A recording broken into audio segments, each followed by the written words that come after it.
കൂട്ടുകാർക്ക് നല്ലൊരു ദിവസം ആശംസിച്ചുകൊണ്ട് മാമ്പഴത്തിന്റെ പുതിയ വീഡിയോയിലേക്ക് സ്വാഗതം. നമുക്ക് നേരെ കിരണിന്റെയും കല്യാണിയുടെയും അടുത്ത ആഴ്ചയിലെ നല്ലൊരു പ്രമോ വിശേഷം കണ്ടാലോ. അങ്ങനെ അടുത്ത ആഴ്ച നമ്മൾ കാണാൻ പോകുന്ന കാർത്തികയും കല്യാണിയും കിരണും എല്ലാരും കൂടെ ഒന്നിക്കുന്നുണ്ട്. അപ്പൊ അതിന്റെ കുറച്ച് വിശേഷങ്ങളൊക്കെയാണ്. അവരൊന്നിച്ചു കഴിയുമ്പോ പിന്നെ പറയേണ്ടതില്ലല്ലോ. പ്രകാശന്റെ പതനം തുടങ്ങുവാണ്. പ്രകാശ സ്വപ്നത്തിൽ പോലും വിചാരിക്കാത്ത കാര്യങ്ങളൊക്കെയാണ് നടക്കാൻ പോകുന്നത്. അപ്പൊ അതിന്റെ കുറച്ച് വിശേഷങ്ങളും അതോടൊപ്പം തന്നെ സരുവിന്റെ ബർത്ത്ഡേ. അപ്പൊ ബർത്ത്ഡേ ആഘോഷിക്കാനായിട്ട് താര അങ്ങോട്ട് വരുന്നുണ്ട്. പിന്നീട് അവിടെ നടക്കുന്ന കുറെ സംഭവബഹുലമായ കാഴ്ചകളൊക്കെയാണ് നമ്മൾ അടുത്ത ആഴ്ച കാണാൻ പോകുന്നത്. കഴിഞ്ഞ ദിവസം നമ്മൾ കണ്ടു കാർത്തിക ഫുഡ് പ്രൊഡക്ട്സിന്റെ ഉദ്ഘാടനമായിരുന്നു. അങ്ങനെ വെളുപ്പിന് തന്നെ 4:30 സമയത്ത് തന്നെ അങ്ങനെ ഉദ്ഘാടനമൊക്കെ നടന്നു. കാർത്തിക ഭയങ്കര സന്തോഷത്തിലായിരുന്നു. അമ്മേനെയും കൊണ്ടാണ് ഉദ്ഘാടനമൊക്കെ നടത്തിയത്. അതിനെല്ലാം ശേഷം കിരണും കല്യാണി എല്ലാരും കൂടെ പോവാണ്. ഈ സമയം ലക്ഷ്മി അവിടെ ഉണ്ടായിരുന്നു. അപ്പോഴാണ് നമ്മുടെ പ്രകാശന്റെ വരവ്.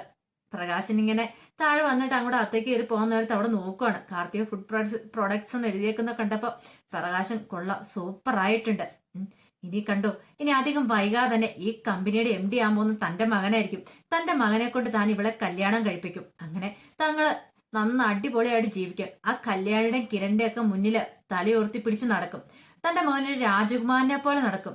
ഇനിയാണ് ആ കാഴ്ചകൾ കാണാൻ പോകുന്നത്. ഈ സമയം പ്രകാശൻ താഴേക്ക് വന്ന് മോളത്തെ നിലയിൽ നിന്നുകൊണ്ട് ലക്ഷ്മിയെ കണ്ടിട്ടുണ്ടായിരുന്നു. ലക്ഷ്മി പറഞ്ഞു, വാടാ നീ കേറുവാ, നീ എന്റെ മകളുടെ കമ്പനിയിലേക്കാണ് വന്നിരിക്കുന്നത്. എത്രയോ കാലങ്ങളായി ഞാൻ ആഗ്രഹിച്ചുകൊണ്ടിരിക്കുന്ന കാര്യമായിരുന്നു നിന്നെ എന്റെ കാൽ കീഴ് വരുത്തണമെന്ന്.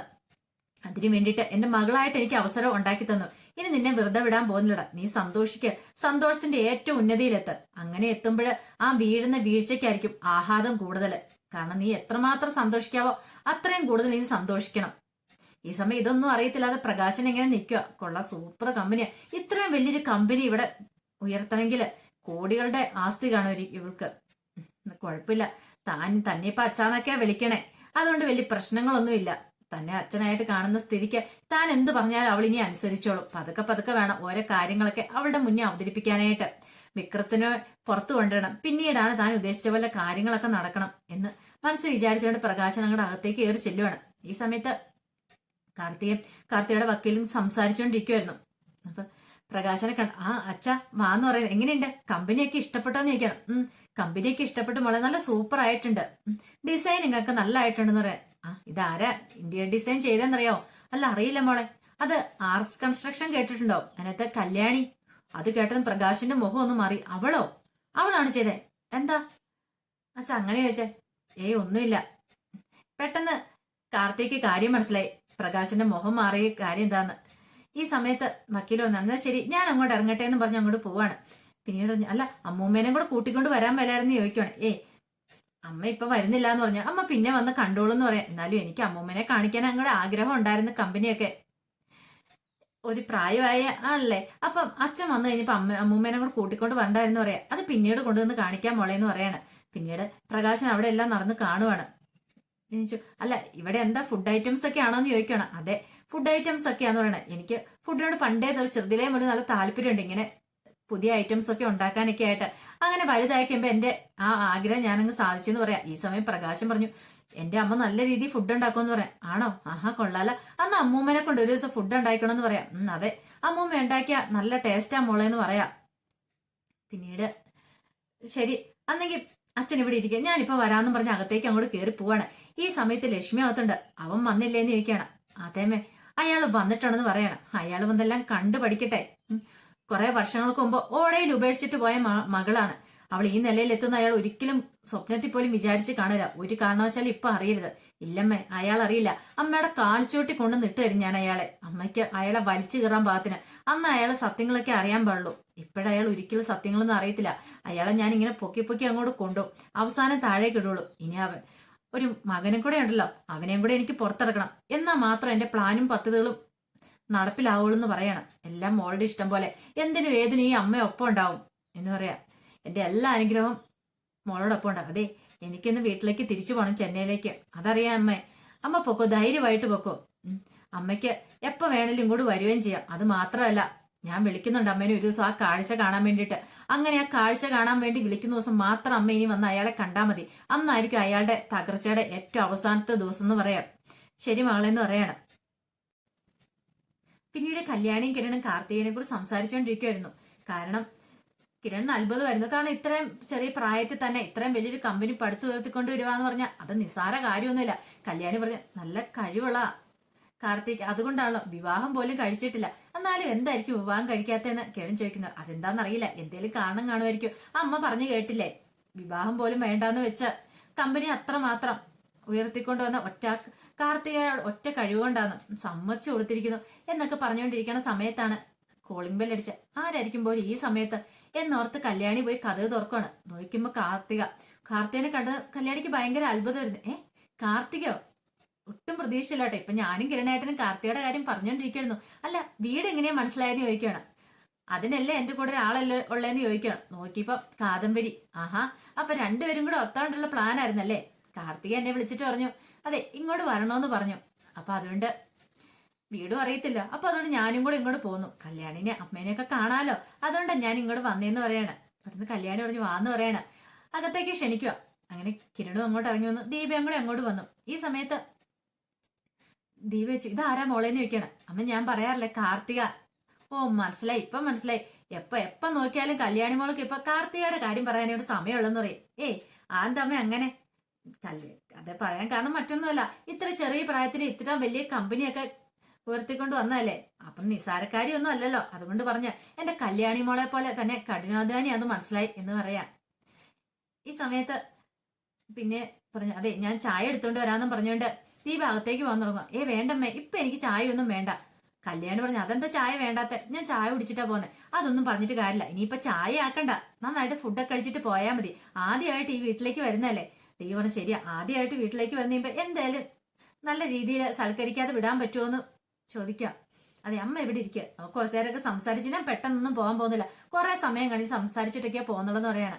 പിന്നീട് ഓരോ കാര്യങ്ങളെ കുറിച്ചൊക്കെ സംസാരിക്കുക. അവസാനം കല്യാണിയുടെ അച്ഛനെ കുറിച്ചായി പിന്നീടുള്ള സംസാര വിഷയം. ഈ സമയത്ത് കാർത്തിക ചോദിച്ചു, അല്ല കാദംബരി ചേച്ചി കഴിഞ്ഞ ദിവസം പറഞ്ഞായിരുന്നു കല്യാണിയുടെ അച്ഛൻ മരിച്ചുപോയെന്ന്, എന്ത് കാണിച്ചാ മരിച്ചുപോയെന്ന് ചോദിക്കുകയാണ്. ഈ സമയം ദീപയിലൊരു ഞെട്ടലുണ്ടായി. പെട്ടെന്ന് ദീപ ഒന്നും മിണ്ടിയില്ല. എന്താരും ഒന്നും മിണ്ടാത്തെ? ഞാൻ ചോദിച്ച ബുദ്ധിമുട്ടായി ക്ഷമിക്കണം കേട്ടോ എന്ന് പറയണേ. ദീപ പറഞ്ഞു, അയാൾ മരിച്ചിട്ടൊന്നും ഇല്ലാന്ന് പറയണ. മരിച്ചിട്ടില്ലേ? അപ്പൊ കാദംബരി പറഞ്ഞു മരിച്ചെന്ന്.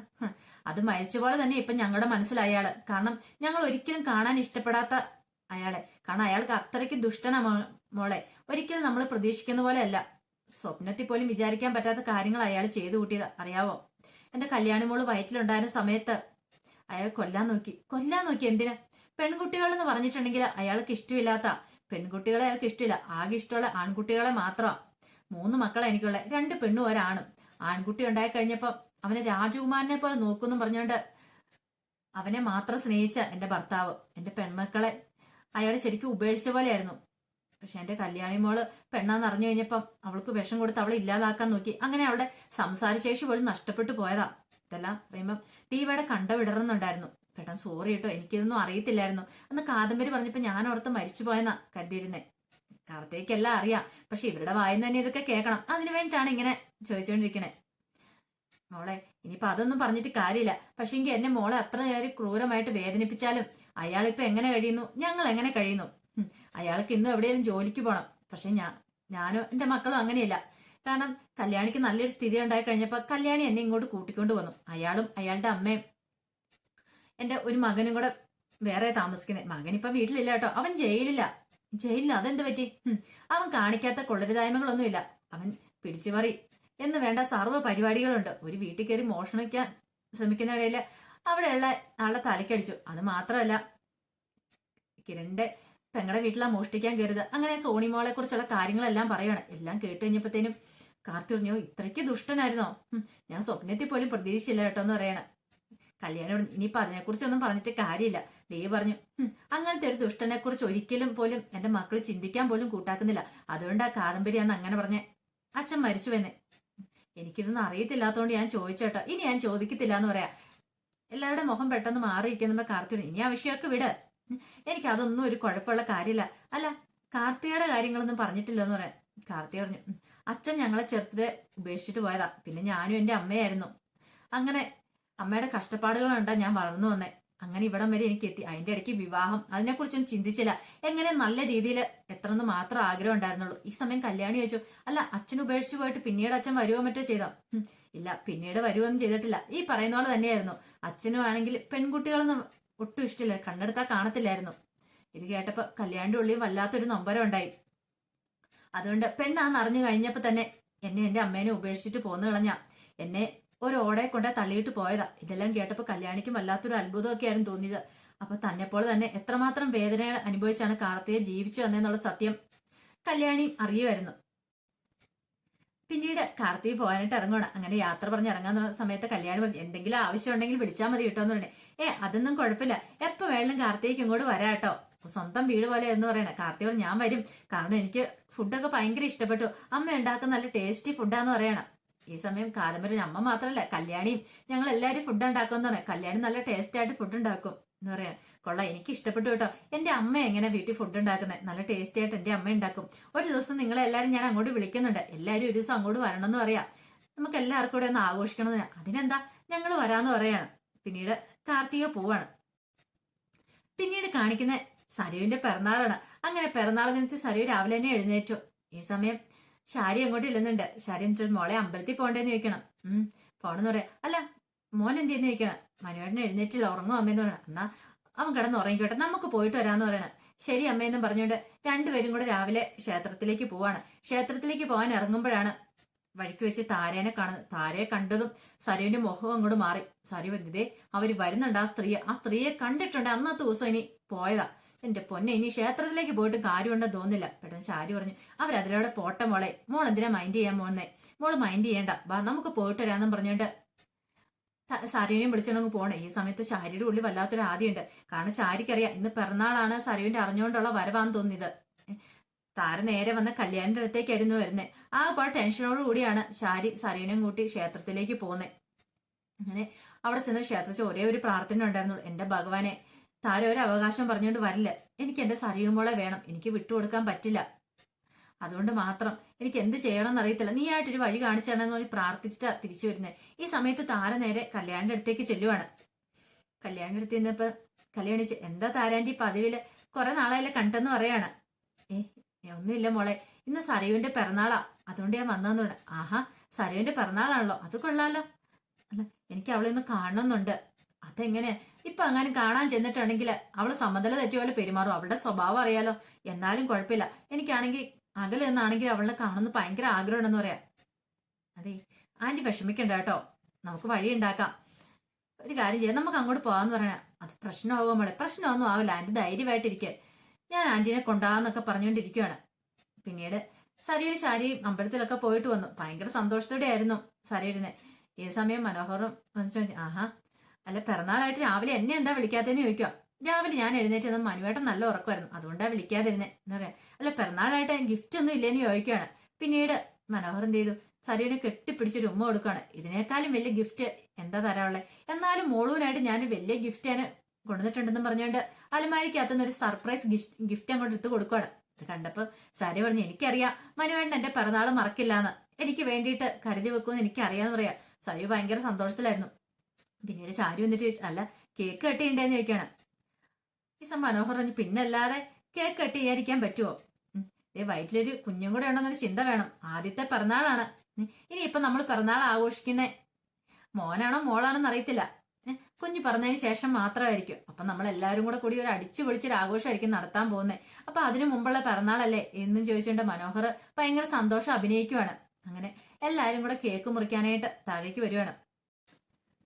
പിന്നീട് സരിയു കേക്ക് കട്ട് ചെയ്യാനായിട്ട് അങ്ങോട്ട് തുടങ്ങുവാണ്. ഈ സമയത്താണ് അങ്ങോട്ട് താരയും കല്യാണിയും കൂടെ കയറി വരുന്നത്. അത് ഒട്ടും പ്രതീക്ഷിച്ച കാര്യമല്ലായിരുന്നു സരിയു. കാരണം സരിയു മാത്രമല്ല, രാഹുലോ ശാരി ആരും പ്രതീക്ഷിച്ച കാര്യമല്ല. ആ സമയത്ത് അങ്ങോട്ട് താര കയറി വരുന്നുള്ള. താരയെ കണ്ടത് രാഹുലിന് ഞെട്ടലുണ്ടായി. എന്റെ ഭഗവാനെ, ഇവൾ എന്തിനാ പോലും ഇങ്ങോട്ട് കയറി വന്നത്, പ്രശ്നം ഉണ്ടാക്കാനാണോ? എങ്ങാനും ശാരി അറിഞ്ഞ അതോടുകൂടി തീർന്നു, കാര്യങ്ങളൊക്കെ അവതാളത്തിലാവും, മിക്കവാറും ഇവൾ എന്നെ കൊല്ലുകൊള്ളെന്ന് രാഹുല് മനസ്സിൽ പറയണം. മനോഹറിന് ഭയങ്കര സന്തോഷമായിരുന്നു. കൊള്ളാം, സൂപ്പർ ആയിട്ടുണ്ട് ഈ വരവ് എന്താണെങ്കിലും. ഈ സമയത്ത് താരെ കണ്ടപടി സാരി അങ്ങോട്ട് പാഞ്ഞെടുക്കണം. നീ എന്തിനാണ് ഇങ്ങോട്ട് വന്നേന്ന് ചോദിക്കാം. അല്ല ഞാൻ മോളെ ഒന്ന് കാണാൻ വേണ്ടിട്ട്. മോളോ? ആരുടെ മോള്? നിനക്ക് വല്ല മോളും ഉണ്ടെങ്കിൽ നീ അവിടെ പോയി അന്വേഷിക്കുക, അല്ലാതെ ഇങ്ങോട്ടല്ല കയറി വരണ്ടേ. കുറെ നാളാ ഇവള് മോളെന്ന് പറഞ്ഞുകൊണ്ട് നിന്നെ എത്ര വട്ടം ഞാൻ ആട്ടി ഇറക്കിയതാടി, നാണമില്ലാതെ വീണ്ടും വലിഞ്ഞു കയറി വന്നേക്കുന്നു എന്നും പറഞ്ഞുകൊണ്ട് സരിയോ പെട്ടെന്ന് അങ്ങോട്ട് പാഞ്ഞെടുക്കുവാണ് താരെ അടിക്കാനായിട്ട്. ഈ സമയത്ത് കല്യാണം അങ്ങോട്ട് കയറി നിന്നിട്ട് തൊട്ടു പോരെന്ന് പറയണം. അതൊക്കെ പറഞ്ഞ് നീ ആരുടെന്ന് ചോദിക്കുക. അതെ എന്റെ കൂടെ താരാന്റെ ഇങ്ങോട്ട് വന്നത്, പിന്നെ താരാന്റെ മോളെ കാണുമെന്ന് പറഞ്ഞുകൊണ്ട് മാത്രം. മോളോ? ആരുടെ മോള്? എനിക്കറിയാം, നീയും നിന്റെ ആ അച്ഛനെന്ന് പറയുന്ന അയാളുണ്ടല്ലോ ചന്ദ്രസേനൻ, അയാൾ എല്ലാരും കൂടെ കൂടിയിട്ടാണ് ഇങ്ങനെ ഒരു പദ്ധതിയും പ്ലാനും ഇട്ട് ഇങ്ങോട്ട് വന്നിരിക്കുന്നല്ലേ. കാരണം ഇവളെ ഇളക്കി വിട്ടിരിക്കുന്നത് നിങ്ങളാന്ന് ഞാൻ നന്നായിട്ട് അറിയാവുന്ന കാര്യമാണ്. അതുകൊണ്ട് നിന്റെ ഊടായ്പൊന്നും ഇവിടെ നടക്കില്ല. പെട്ടെന്ന് ഇവളെ കൊണ്ട് സ്ഥലം വിടാൻ നോക്കാൻ പറയാണ്. ഈ സമയം കല്യാണി പറഞ്ഞു, സരി പ്രശ്നം ഉണ്ടാക്കാനൊന്നും അല്ല താരാന്റി വന്നിരിക്കുന്നേ. അതുകൊണ്ട് താരാന്റിക്ക് നിന്നെ ഒന്ന് കാണണമെന്ന് മാത്രമേ ഉണ്ടായിരുന്നുള്ളൂ. കണ്ടിട്ട് താരാന്റി പൊക്കോളെന്ന് പറയണം. കുറെ നാളായി തുടങ്ങിയിട്ട് ഇന്നത്തോട് നിന്റെ കളി ഞാൻ അവസാനിപ്പിച്ചരാന്ന് പറഞ്ഞുകൊണ്ട് കല്യാണി തല്ലാനങ്ങ് തുടങ്ങുമ്പോഴത്തേന് കല്യാണി തൊട്ടുപോയായിരുന്നു പറയണം. തൊട്ടിട്ടാ നീ വിവരം അറിയുന്നു പറയണേ. ഈ സമയത്ത് രാഹുൽ ആകെപ്പാടം ഞെട്ടിത്തെറിച്ചിരിക്കുക. എന്റെ ഭഗവാനെ, ഇനി എന്തായിരിക്കും സംഭവിക്കാൻ പോകുന്നത്? ശാരിയുടെ ഉള്ളിലും വല്ലാത്തൊരു ടെൻഷന്. ഇനിയിപ്പോ കല്യാണി അങ്ങനെ സത്യങ്ങളൊക്കെ വിളിച്ചു പറഞ്ഞോ എന്നാ അതോടുകൂടി എല്ലാം തീർന്നു. പെട്ടെന്ന് ശാരി അങ്ങോട്ട് ഓടി വരുവാണ്. അതെ മോളെ സാരി, നീ ഇങ്ങോട്ട് വാ, അവര് വന്നിട്ട് കണ്ടിട്ട് പൊക്കോട്ടെ, നിനക്ക് എന്താ കുഴപ്പമിരിക്കണേ? ഇപ്പം അവരങ്ങനെ വന്ന് പറഞ്ഞെന്ന് വിചാരിച്ചോണ്ട് നീ എന്റെ മകളല്ലാതിരിക്കുന്നില്ല. അവർക്ക് അവരുടെ മോളെ നഷ്ടപ്പെട്ടു. അപ്പൊ ഒരു പക്ഷെ നിന്റെ ചായ ഉണ്ടായിരിക്കാം, അതുകൊണ്ടായിരിക്കും അവർ വന്ന് അന്വേഷിക്കുന്നത്. അതിന് നീ ഇത്രമാത്രം ടെൻഷൻ അടിക്കേണ്ട ആവശ്യമില്ല. വയറ്റിലൊരു കുഞ്ഞുണ്ടെന്നൊരു ചിന്ത വേണം. അതെ ഓർമ്മയുണ്ടല്ലോ, ഇങ്ങോട്ട് വാന്നും പറഞ്ഞോണ്ട് സരവിനെ വിളിച്ചോണ്ട് അങ്ങോട്ട് മാറുക. പിന്നീട് താരയുടെ അടുത്തേക്ക് വന്നിട്ട്, അതെ ദൈവത്തെ ഓർത്ത് നിങ്ങൾ ഇപ്പോൾ ഒരു പ്രശ്നം ഉണ്ടാക്കാതെ, അവൾ പ്രഗ്നന്റ് ആണ്. ഈ സമയത്ത് അവൾക്ക് ഇങ്ങനത്തെ അവളെ മാനസികമായിട്ട് പ്രശ്നങ്ങളൊക്കെ ഉണ്ടായിട്ടുണ്ട്. വയറ്റിൽ കിടക്കുന്ന കുഞ്ഞിനെ ബാധിക്കുന്ന കാര്യമാണ്. അതുകൊണ്ട് എങ്ങനെയായിരുന്നു പിന്നീട് കല്യാണിയുടെ ആയിട്ട് പറഞ്ഞു, നിങ്ങളൊന്ന് പോയി തരാവോ? ഇവളെ വിളിച്ചോണ്ട് എങ്ങനെയായിരുന്നു പോകാൻ പറയാണ്. കല്യാണിക്ക് മനസ്സിലായി ശാരിയുടെ മാനസികാവസ്ഥ എന്താന്നുള്ള കാര്യം. പിന്നീട് താരയോട് പറഞ്ഞു, ബാ ആന്റി എന്നും പറഞ്ഞുകൊണ്ട് ഇറങ്ങുവാണ്. ഈ സമയം താര പറഞ്ഞു, ഞാൻ കാരണം മോളോട് നാണം കിട്ടല്ലേ എന്നൊക്കെ ചോദിക്കുന്നുണ്ട്. അതൊന്നും കുഴപ്പമില്ല ആന്റിക്ക് ആന്റിയുടെ മോളെ കാണാൻ പറ്റിയില്ലോ എന്ന് പറഞ്ഞുകൊണ്ട് ഇറങ്ങുവാണ്. ഈ സമയത്ത് ആകെപ്പാടെ സമനില തെറ്റിയ പോലെ സരയെ നിൽക്കുവാണ്, എന്ത് ചെയ്യണമെന്ന് അറിയത്തില്ലാതെ.